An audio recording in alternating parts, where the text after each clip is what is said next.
Kolhapur medical असोसिएशनची नवी कार्यकारिणी अस्तित्वात आली आहे। या कार्यकारिणीनं सूत्र स्वीकारताच जिल्हाभर व्यसनमुक्ती अभियान राबवण्याचा स्तुत्य उपक्रम हाती घेतलाय।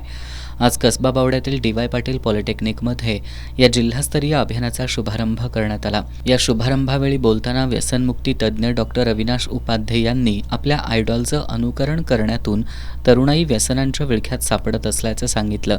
त्यामुळे व्यसनांचं समर्थन करणारे आपले आयडॉल असणं हे योग्य आहे का, असा सवाल उपस्थित केला। व्यसन हा मानसिक आजार बनला असून यातून बाहेर पडण्यासाठी प्रबळ इच्छाशक्तीची गरज असल्याचंही डॉक्टर उपाध्ये यांनी नमूद केलं। यावेळी त्यांनी व्यसनांचे प्रकार, त्याचे दुष्परिणाम यांची माहिती दिली।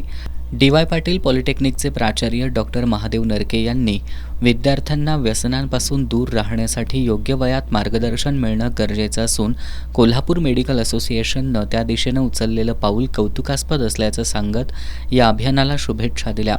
कोल्हापूर मेडिकल असोसिएशनचे अध्यक्ष RM कुलकर्णी यांनी 1 एप्रिलपासून असोसिएशनच्या नव्या पदाधिकाऱ्यांचं काम सुरू झालं असून पहिल्याच दिवशी समाजहिताच्या उपक्रमाची सुरुवात करत असल्याचं समाधान असल्याचं सांगितलं।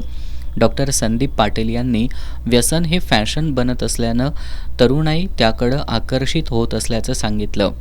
विद्यार्थ्यांनी व्यसनांपासून दूर राहण्यासाठी जाणीवपूर्वक प्रयत्न करायला हवेत असं आवाहनही त्यांनी केलं। यावेळी KMHचे कार्यवाह डॉक्टर अरुण धुमाळे, डॉक्टर आदित्य कुलकर्णी यांनीही मनोगत व्यक्त केली।